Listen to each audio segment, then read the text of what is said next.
Y es precisamente lo que vamos a desmentir ahorita, ya que Lorenzo Córdoba, montado en furia, lo invitan a Milenio y allí le dejan hacer y decir lo que quiera. Obvio, los, y entre comillas, periodistas, entrevistadores, se ponen de tapete ante Lorenzo Córdoba y le hacen unas preguntas casi de que, oh, señor Lorenzo, oh, héroe electoral, guardián del voto, creador de cualquier cantidad de cosas, nada más les faltó decir a estos periodistas y entre comillas periodistas en esta entrevista que le hacen a Lorenzo, que más bien parecía una especie de manifiesto electorero neoliberalista, así sinceramente. Entonces vámonos a esta primera parte de la entrevista porque es la que les digo que vi y que fragmenté, porque allí se dicen cualquier cantidad de mentiras, sinceramente, no es choro, no es vacilada, no es porque Lorenzo Córdoba me caiga mal, en serio, se dicen cualquier cantidad de mentiras con la intención de, pues, marear al ciudadano, esa es la verdad. Entonces, en este primer fragmento vamos a ver los 5 puntos, como si estuviéramos en aquel programa noventero en Televisa Otro Rollo, los 5 puntos de la reforma electoral de AMLO que más molestan a Lorenzo Córdoba. Así que los dejo con el consejero presidente Lorenzo Córdoba Vianello, que está ya en furia de una manera, pues, poco vista, sobre los 5 puntos que más le molestan a Lorenzo de la reforma electoral del presidente Andrés Manuel López Obrador. Los intereses de ningún partido, y creo que eso es lo que está detrás. Aparte de esa narrativa, esta reforma que seguramente no va a pasar, ¿no? Habría que entenderlo de a pie. ¿Cuál era el punto central? ¿Por qué fue la molestia? ¿Y por qué? Porque no todos lo entendían, ¿eh? Sí. De los que marchaban y que estaban a favor o estaban apoyando al INE. ¿De qué trataba? ¿Qué quería el presidente realmente con esa reforma? Mira, parte de esa polarización que lamentablemente pues, está en la sociedad, es que se planteó el INE no se toca y quieren destruir al INE, ¿no? O el INE hay que salvarlo y quieren destruir al INE. Y creo que hay que entender qué es lo que estaba detrás. Sí había una pretensión, por cierto, curiosa, porque todas las reformas que hemos tenido en los últimos 30 años han sido demandas de la oposición para mejorar las condiciones de la competencia. Y con consensos de todas las fuerzas políticas, ¿no? Nunca impuestas, ¿no? Siempre. ¡Oh! ¿Demandas de la oposición? ¿En serio?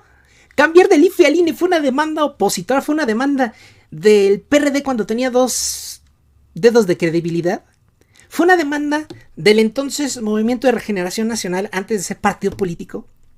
Carajo, el mismo IFE nació como producto de una negociación entre Carlos Salinas de Gortari, el PAN e incluso el PRD con Cuauhtémoc Cárdenas para que tanto PAN como PRD dejaran trabajar a Salinas y lo dejaran hacer y deshacer como se le diera su rechingada gana. Que no me digan ahora, Lorenzo Córdoba, que el INE, antes IFE, fue el producto de una lucha y una demanda de la oposición. ¡Carajo! ¿Cree que somos estúpidos o qué? Y nunca había sido una postura desde el poder. Y por otro lado, pues hombre, creo que sí había una alteración, se estaba planteando una grave alteración de lo que podrían ser conquistas democráticas. Miren, es muy difícil resumir 30 años de construcción de nuestro sistema electoral. Pero si intentáramos hacerlo, yo diría que hay 5 pilares fundamentales. El primero, la autonomía y la independencia del INE.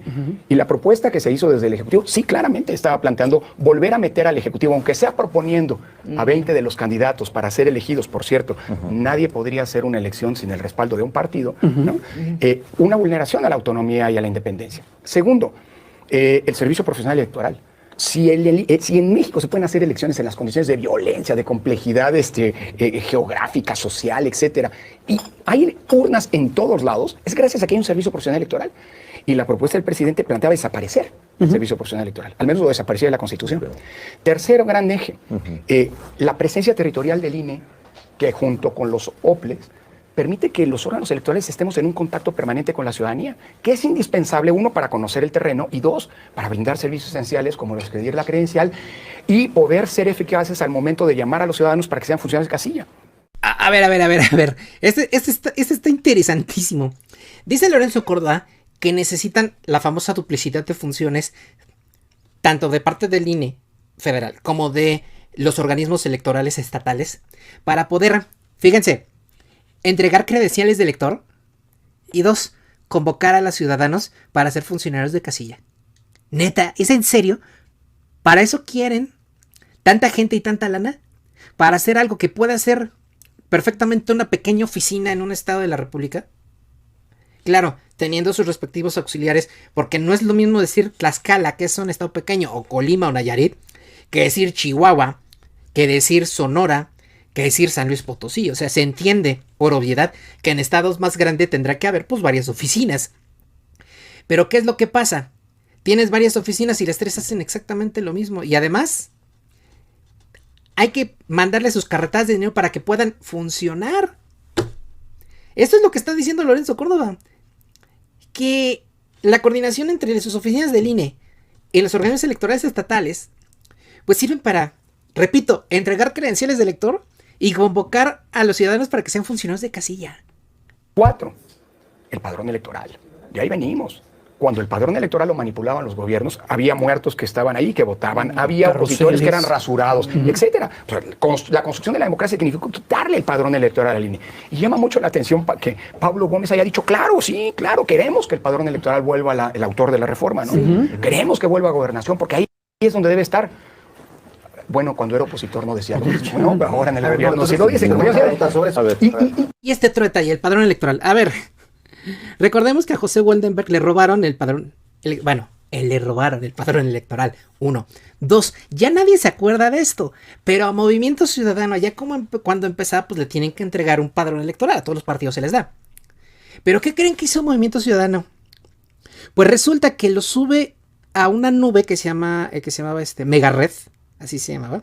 Donde podía subir cualquier cantidad de archivos para almacenar. Es como una nube como iCloud de Apple, o como Dropbox, o como Google Drive, o el que quiera, ¿no? Bueno. Pues sube a esta nube Megared y no le pone contraseña para poderlo descargar. O sea, Movimiento Ciudadano sube el padrón electoral enterito, nacional, de forma pública, sin testar los datos personales de los electores. ¿Y quién dijo algo? Nadie. Dijeron, ups, error humano, no pasó nada. A ver, que no lo tenga el gobierno. Hay países donde se vota con la cédula de identificación ciudadana. Es básicamente que nos dejaran votar con el CURP y no con una credencial de elector específica. Así.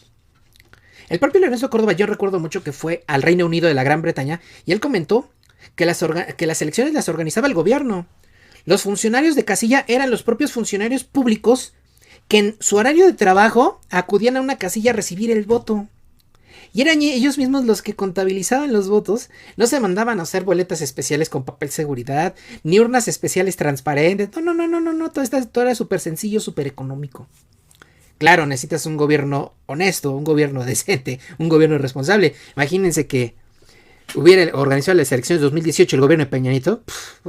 Hoy estaríamos en manos de José Antonio Meade, de Ricardo Anaya. Dios nos libre, por favor. Pero ¿quién más tiene nuestros datos? Ya los tiene la Secretaría de Gobernación.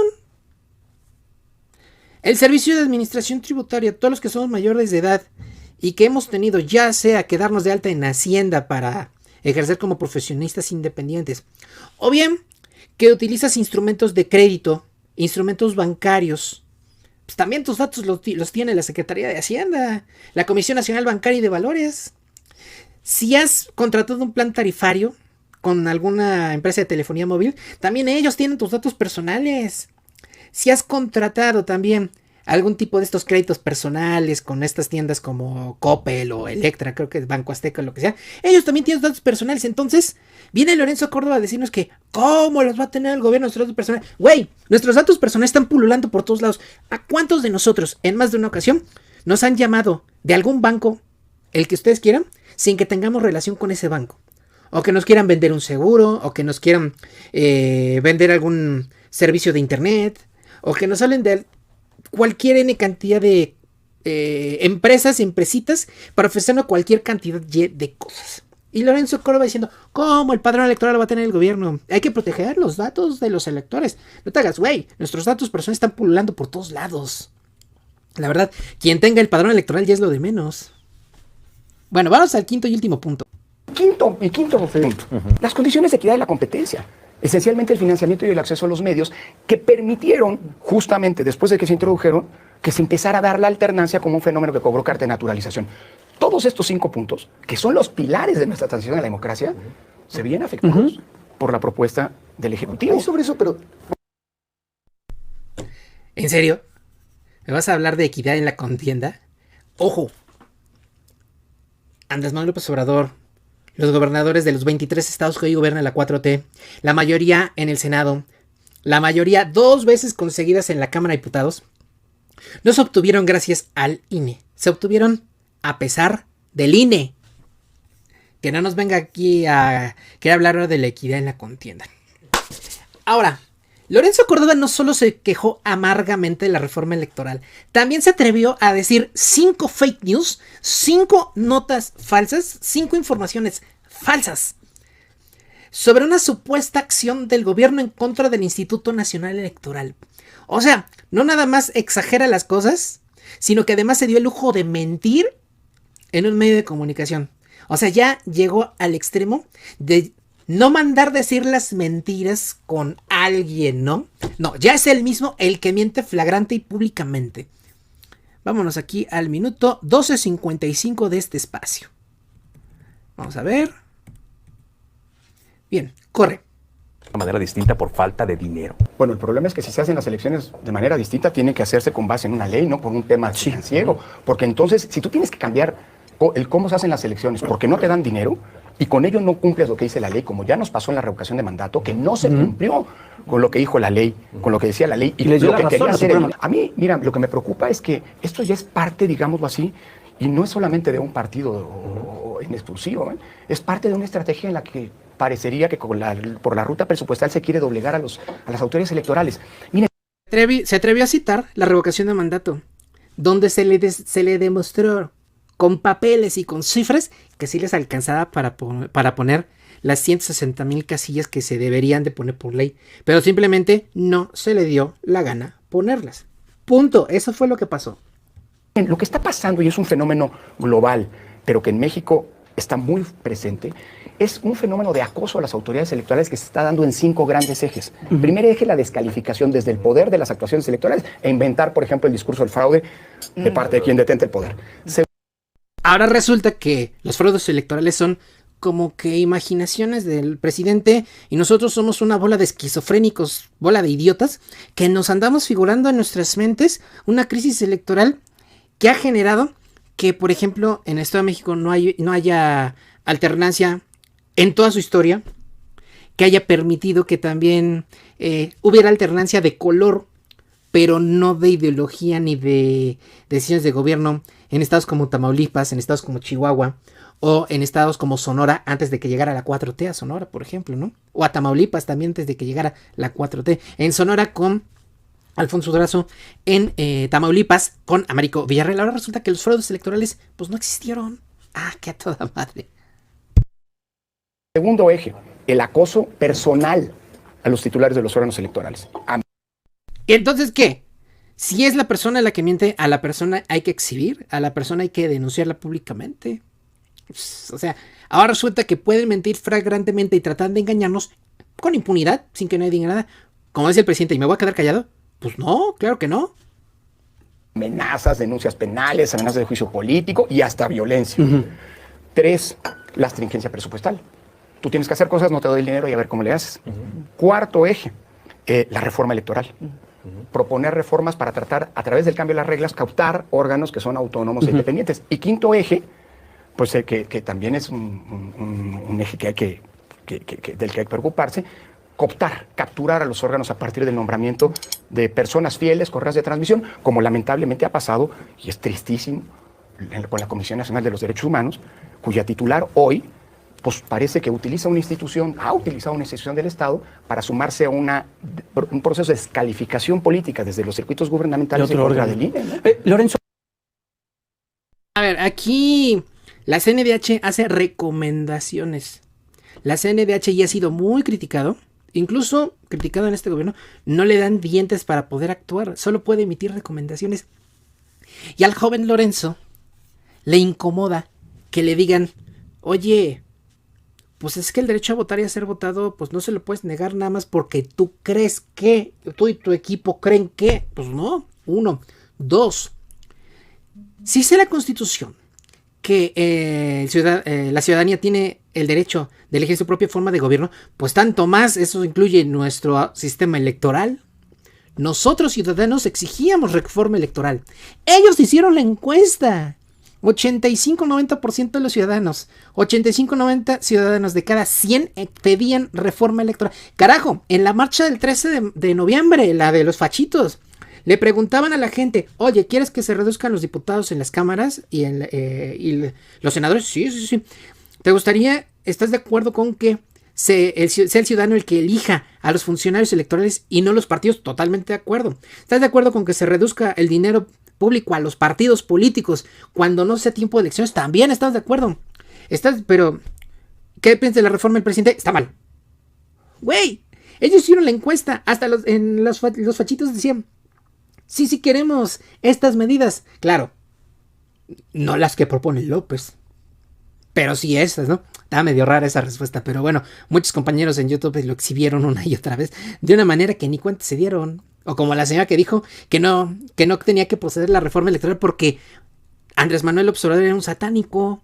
O ya ves como lo que dice Pedro Ferriz de Conde, que el presidente practica la brujería. O sea, es totalmente ridículo que venga Lorenzo Córdoba a querernos decir, no, pues es que quieren destrozar el sistema electoral cuando somos los ciudadanos los que exigíamos un cambio.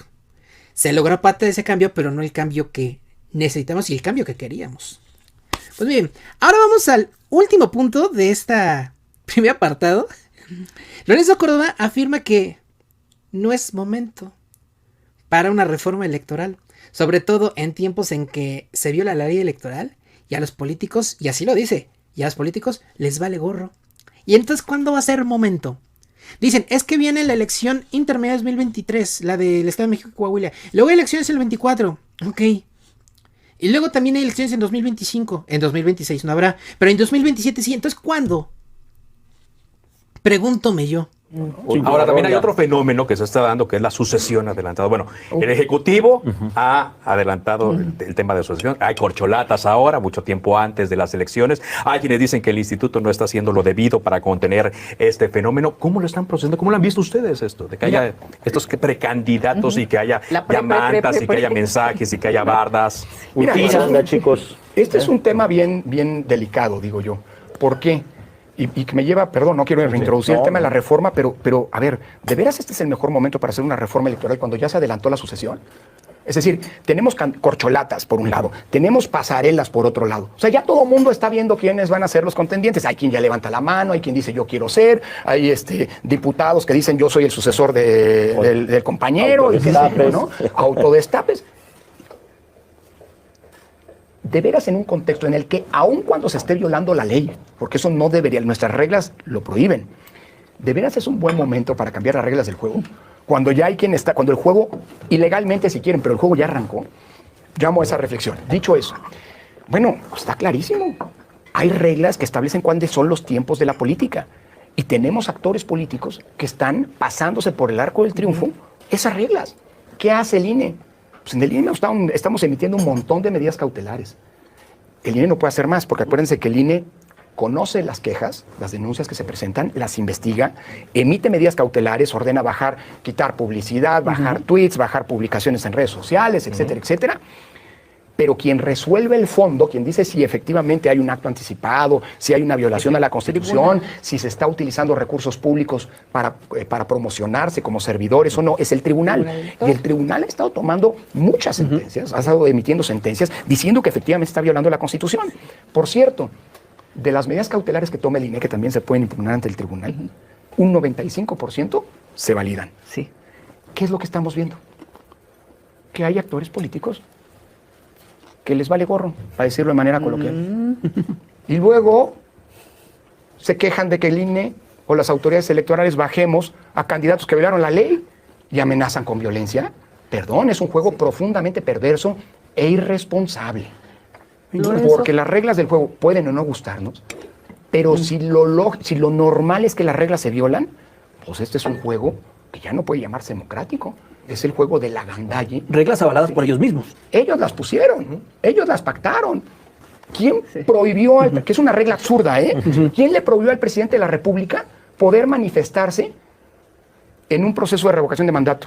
a mí me parece una regla no solo absurda, estúpida. Oye, quieren que la revocación de mandatos para quitar al presidente y el presidente no puede defenderse. Me parece estúpido. ¿Quién lo puso en la Constitución y luego en la ley de revocación de mandato? La mayoría que hoy nos gobierna y que luego, cuando aplicamos las reglas que ellos pusieron, como autoridad electoral nos dicen, es que estás queriendo sabotear, es que estás en contra del gobierno. Pues hombre, es de locos. Después de toda esta charla y escuchar... Ok, a ver. 2 detalles. Aquí yo les pregunto, ¿ustedes han sabido de que el INE haya emitido alguna medida cautelar, alguna sanción, haya pedido bajar algún spot, algún anuncio en televisión, alguna publicación en redes sociales de alguien del PRI o del PAN? Yo no he sabido, no sé ustedes, amigas y amigos, pero yo no he sabido que se baje algo de la oposición, algo del PRI o del PAN. Nunca. Y Lorenzo Córdoba nos quiere venir a decir, no, que estamos emitiendo un montón de medidas cautelares. Pues sabrá Dios a quiénes. Y porque pues muchas no se publican, ¿no? Pues a nadie le gusta decir, me mandaron un extrañamiento de X institución, ¿no? Y luego, de la oposición, pero yo he visto un montón. Miren, hay un anuncio, un spot en televisión. Está en televisión, ni siquiera en redes sociales, nada más. En televisión lo vi. Que se llamaba el Tianguis el Mercado del Bienestar, así llamaba, que era un spot del PAN en contra de Morena, donde ellos sostienen que la inflación se debe al mal gobierno del López Obrador, según, y no a la guerra entre Rusia y Ucrania, o a los efectos de la pandemia.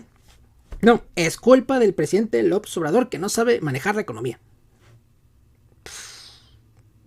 Hicieron cualquier cantidad de anuncios sobre la famosa Casa Gris. Ahora están haciendo cualquier cantidad de anuncios sobre este libraco de Elena Chávez. Que tal pareciera, lo escribió Anabel Hernández por cómo lo defiende, el rey del cash. Yo no veo que emitan medidas cautelares en contra de alguien de la oposición. Carajo, Kenia López Rabadán tiene cada lunes la famosa contramañanera, que es un... desperdicio de recursos del Senado porque lo disfraza como conferencia de prensa. No es una conferencia de prensa, una conferencia de prensa es donde das información. Kenia López Rabadán hace una apología del odio, defiende el odio en contra de todo lo que huele a Andrés Manuel López Obrador y utiliza los recursos del Senado. Utiliza también los recursos del partido. ¿Y dónde está el INE? Aquí, porque eso afecta la equidad de la contienda, estos actos anticipados de campaña. Ya salió Xóchitl Gálvez a decirle a Ciro Gómez Leiva y Kenia López Rabadán también, si le Ciro Gómez Leiva que quieren gobernar la Ciudad de México. Yo no veo al INE emitiéndoles medidas cautelares a ellas dos. Pero sí le mandan bajar cualquier cantidad de material a Claudia Sheinbaum. Ahí sí. Le mandan que borre las bardas, que baje los tweets. Incluso le mandaron que tenía que decir un comunicado que no había escrito ella. Y ella dijo, estoy en contra de esto. Esto es de dictadores. Esto es de dictaduras. Tal cual. Y aquí vienen a decir que no, que un montón de medidas cautelares, pues montones serán para la izquierda, porque para la derecha no veo que emitan nada. No un poquito. Nada. Ahora, habla también de que no, pues es que pues está en la Constitución y eso ya. Y fue algo que, ojo, avaló la mayoría. Mentira, amigas y amigos. La fuerza política que tiene la mayoría no avaló la reforma constitucional en materia de, estaba diciendo de lo de revocación de mandato. La avaló la mayoría calificada. Tanto la fracción gobernante como miembros de la fracción de oposición. Ahí, Lorenzo Córdoba, o es ignorante, o sea, ese güey. Porque es claro que para conseguir una reforma constitucional se necesita mayoría calificada. Y nunca la ha tenido la 4T, nunca ha tenido mayoría calificada. Siempre ha necesitado del PRI, del PAN, PRD y MC. Punto. Entonces no fue la fracción gobernante quien puso lo de revocación de mandato. Fueron todas las fuerzas políticas, o casi todas las fuerzas políticas. Y ahora, muy indignado porque, pues es que, no, perdón, muy responsable queriendo cumplir la ley en materia de revocación de mandato. Pero cuando se trata de que no se tiene que ganar más que el presidente, que dicho sea de paso, es un artículo constitucional que data de los años 90 del siglo pasado, en el sexenio de Ernesto Zedillo, fue cuando se modificó esa parte de la Constitución. Nadie puede ganar más que el presidente. Esa sí la pueden interpretar. Ese artículo constitucional sí lo pueden omitir. Ese sí, no hay bronca. El de revocación de mandato sí lo aplico. ¿Por qué? Ellos lo pusieron. Pues también se puso que no puede ganar más que el presidente. Y no nada más no lo cumplen, sino que además se ampararon para que la autoridad correspondiente y la ley vigente no los pueda obligar a bajarse el sueldo y no ganar el presidente en turno, en este caso Andrés Manuel López Obrador. Cuando le conviene al Encho, sí que se cumpla la Constitución. Cuando no le conviene, no, ¿cómo creen? No. Y es más, hasta me amparo para que no me puedan obligar a cumplir con la ley. Ahí no me conviene. Pues que a toda madre, de veras. Pues como van viendo, amigas y amigos, este teje y maneje de Lorenzo Córdoba que está intensísimo. Ustedes dirán, ya chéveres con Lorenzo Córdoba, pero híjole, lo que pasa es que este tema en redes sociales, de verdad, la oposición, los empresarios, las organizaciones de la, y entre comillas, sociedad civil, ya no digamos los partidos políticos, sobre todo el PAN, están duro con la reforma electoral. ¿Por qué? Lo dije hace unas 2 programas. El INE es el último bastión que les queda para poder permitir que lleguen los corruptos. Si tú le quitas ese boleto de entrada a los políticos del PRI y del PAN, ese día se van a empezar a extinguir de una manera brutal porque ya no van a poder llegar los corruptos con la misma facilidad. Por eso están desesperados, brutalmente acelerados, sobre todo en redes sociales, para tratar de hacer creer que la reforma electoral es una medida dictatorial, que se quiere lastimar el sistema electoral, que se está atentando contra la democracia, que hay que defender al INE porque el INE no se toca. Pues ni madres, el INE se toca, el INE sí se toca. Amigas y amigos, no, Lorenzo está vuelto loco como no lo habíamos visto en otra entrevista.